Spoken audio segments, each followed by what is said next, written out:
Grand Matin Sud Radio. Le petit déjeuner politique. Édition spéciale Notre-Dame ce matin, 7h46. Le petit déjeuner politique avec Gaspard Ganzer, qui est candidat à la mairie de Paris et fondateur du mouvement Parisien. Bonjour Gaspard Ganzer. Bonjour. Quand vous avez vu ces images hier soir, vous avez pensé à quoi ? C'est la stupeur et la tristesse qui l'ont emporté. Et comme beaucoup de Parisiens, j'ai décidé de traverser la ville pour me rapprocher le plus possible de cette cathédrale. Parce que nous étions épouvantés et inquiets aussi de voir la totalité de la cathédrale être détruite. Elle l'a été largement, mais l'avant a été sauvé, le cœur aussi de la cathédrale, mais ça n'empêche que nous sommes infiniment tristes ce matin. Oui, parce que ça va au-delà du symbole religieux, évidemment, Notre-Dame de Paris. C'est le cœur, c'est le poumon de la ville, non ? Vous, le Parisien, vous êtes bien né sûr à Paris, vous n'êtes pas né pas très loin de la cathédrale ? Oui, je suis né dans le 14e, j'ai toujours vécu à Paris et on a tous une histoire avec cette cathédrale. Moi, aussi longtemps que je m'en souvienne, j'ai croisé son regard tous les jours, en réalité. Et quand mes enfants sont nés, on a aussi voulu leur montrer ce monument qui appartient à notre mémoire collective de Parisiens, de Français. Mais nous sommes tous touchés finalement, quels que soient nos lieux de naissance, nos lieux de vie. Aujourd'hui, dans le monde entier, on pleure cette destruction de Notre-Dame. Et il faut aussi avoir une pensée particulière quand même pour l'archevêché, pour Monseigneur Aupetit, pour le recteur aussi de la cathédrale, pour tous les catholiques. Parce que c'est un monument, mais c'est aussi une église, et il ne faut pas l'oublier. Oui, évidemment qu'il y a un impact dans le monde entier. On l'a vu tout à l'heure avec les premières réactions de Donald Trump hier soir, qui lui-même a dit il faudrait utiliser les Canadair. On sait que c'était compliqué. Est-ce que vous avez eu des informations justement sur le travail des pompiers hier soir ? Les pompiers, une fois de plus, ont montré leur bravoure, leur courage et leur efficacité. C'est malheureusement un incendie dramatique d'une ampleur inimaginable. Et je crois qu'ils ont réussi à faire tout ce qu'ils ont pu. Ils ont pu sauver l'avant de la cathédrale et le cœur de la cathédrale, comme on l'a dit. Je pense qu'il ne faut évidemment pas se poser la question de nous lancer quelconque polémique, parce qu'en réalité, face à des catastrophes pareilles, les pompiers, qui sont certainement parmi les meilleurs du monde, ont fait leur maximum et ont très bien œuvré. On les remercie infiniment. Oui, c'est pas l'heure des polémiques. Alors, il y en a une petite qui, hier soir, parlait des problèmes de circulation dans le cœur de ville et des pompiers qui auraient mis un petit peu de temps pour accéder justement à la cathédrale, aux abords de la cathédrale, pour pouvoir la sauver et intervenir. Je ne le sais pas, mais surtout, je ne le crois pas, parce que notre ville a des défauts, bien évidemment, mais les services d'urgence et de secours font toujours preuve d'une très grande efficacité. Vous savez, quand j'étais aux côtés du président François Hollande, j'ai pu malheureusement vivre les attentats de Paris. J'ai pu constater à quel point les services de secours étaient d'une grande efficacité. Ils l'ont encore été hier soir. Disons-le, il y avait plusieurs milliers de fidèles dans la cathédrale au moment où le feu est parti. Ils ont tous été sauvés, il n'y a pas eu de blessés. Les pompiers sont intervenus très vite, l'espace a été sécurisé, donc bravo et merci à eux tous. Oui, vous l'avez dit, avec François Hollande, vous avez vécu des moments forts là-bas, notamment lors des attentats. C'est ce que symbolise aussi cette cathédrale Notre-Dame de Paris, De Gaulle, après la guerre, le sacre de Napoléon. Ce sont des pages d'histoire avec cette cathédrale. Notre pays, notre ville a beaucoup bougé depuis un millénaire, mais il y a quelque chose qui est resté là, c'est Notre-Dame de Paris, qui est un repère familier pour nous tous. L'histoire est passée à Notre-Dame de Paris, des sacres, des deuils, des moments de libération. Le bourdon de Notre-Dame avait résonné incroyablement fort, presque dans le monde entier, le soir de la libération de Paris. Et c'est un endroit où on s'est toujours retrouvés. Je me souviens justement qu'après les attentats de novembre 2015, pendant près d'un quart d'heure, le glas de Notre-Dame avait sonné pour rendre l'émotion juste de tous les Français et du monde entier. Oui, il y a besoin d'union nationale dans ces moments-là. C'est indispensable et j'ai trouvé qu'hier elle était naturelle et c'était une bonne nouvelle. Parce que rien n'aurait été pire que la polémique ou la division. J'ai dit union nationale, mais presque union mondiale, parce que ce qu'on ressent ce soir, hier soir et aujourd'hui, ce matin, et ce matin, parce que toute la nuit, une communion en fait de l'humanité autour de ce symbole. Chrétiens, laïcs, nous nous retrouvons tous autour de ce symbole et nous avons déjà tous envie de rebâtir cette cathédrale, puisqu'elle avait déjà été très abîmée, vous le savez, au 19e siècle. Victor Hugo avait lancé une alerte à travers Notre-Dame de Paris et elle avait pu être rebâtie à cette époque, ou en tout cas restaurée profondément. Récemment, des travaux d'ampleur avaient été commencés sur Notre-Dame.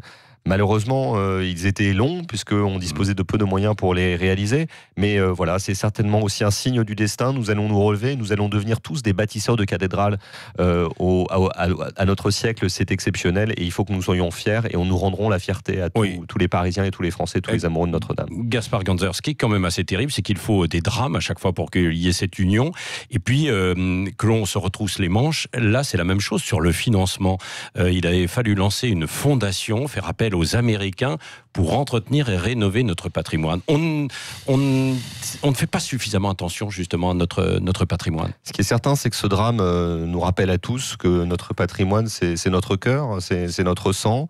Nous sommes un pays de pierre, de verre, de bois, comme la cathédrale de Notre-Dame. Nous sommes un pays fragile et nous devons chérir vraiment le plus profondément possible le cœur de notre patrimoine, qu'il soit médiéval comme Notre-Dame ou tous les autres monuments, parce que c'est ce que nous avons de plus sacré, c'est notre histoire, c'est notre culture, c'est notre cœur. Oui, mais il faut des moments comme ça pour qu'on se dise, on va financer, parce que jusqu'à présent, il n'y avait pas d'argent. On faisait appel aux Américains quand même.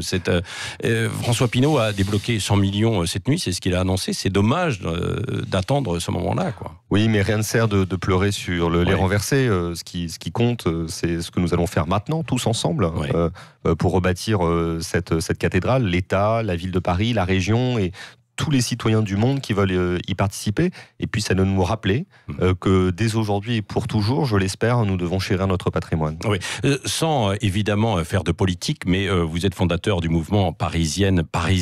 Hier soir, il y avait des Parisiens qui s'écriaient, on n'en peut plus de souffrir à Paris. On a eu les attentats, on a eu des dégâts récemment, on a cette cathédrale.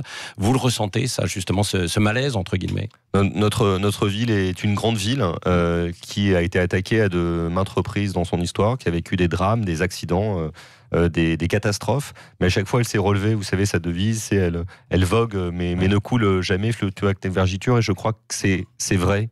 Et une fois de plus, nous le montrerons. Mais hier, ce qui l'emportait, c'était la tristesse. Il y avait des milliers, j'allais dire des dizaines de milliers de Parisiens qui étaient rassemblés dans les rues de Paris, sur les ponts de Paris, à regarder stupéfaits cette catastrophe.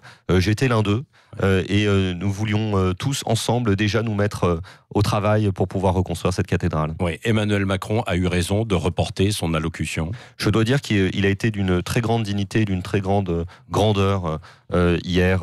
J'ai écouté son allocution, ses allocutions d'ailleurs sur le parvis de Notre-Dame. Il a été un grand chef de l'État, il a su trouver les bons mots et bien évidemment, il a bien fait de reporter son allocution qui aurait été décalée.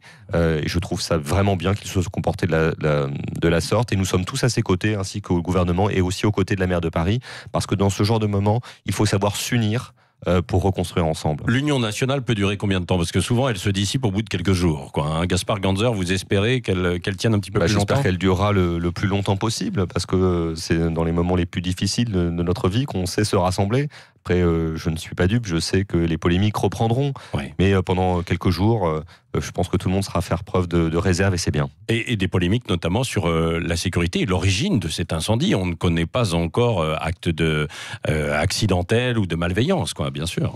Alors, je n'ai absolument aucune idée de ce qui s'est passé, parce que je crois que personne ne le sait, et ce qui nous devons être... C'est quand même assez incroyable, alors qu'il y a énormément de normes aujourd'hui et de notions de sécurité, qu'il y ait un tel incendie alors qu'on démarre un chantier, quoi. Honnêtement, je ne sais pas du tout ce qui s'est passé. Par définition, les chantiers sont fragiles. Il se trouve qu'il y a quelques semaines, invité par les Amis de Notre-Dame, j'avais visité ce chantier. J'étais monté, comme d'autres, sur les échafaudages. On voyait que l'édifice était très fragile et que le chantier était extrêmement complexe.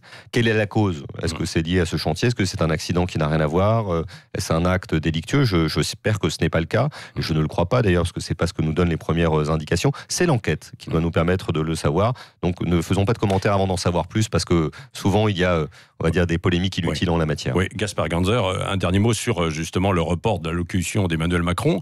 Il a quand même enregistré. C'est un document incroyable. Qu'est-ce qu'on c'est dangereux d'avoir ce document entre guillemets dans la nature ou pas? Non. Dangereux non, Non, puisqu'il a bien fait de le reporter, mais c'est vrai que certainement dans quelques années, les archivistes, les historiens se pencheront sur ce que le président de la République aurait pu dire ce soir.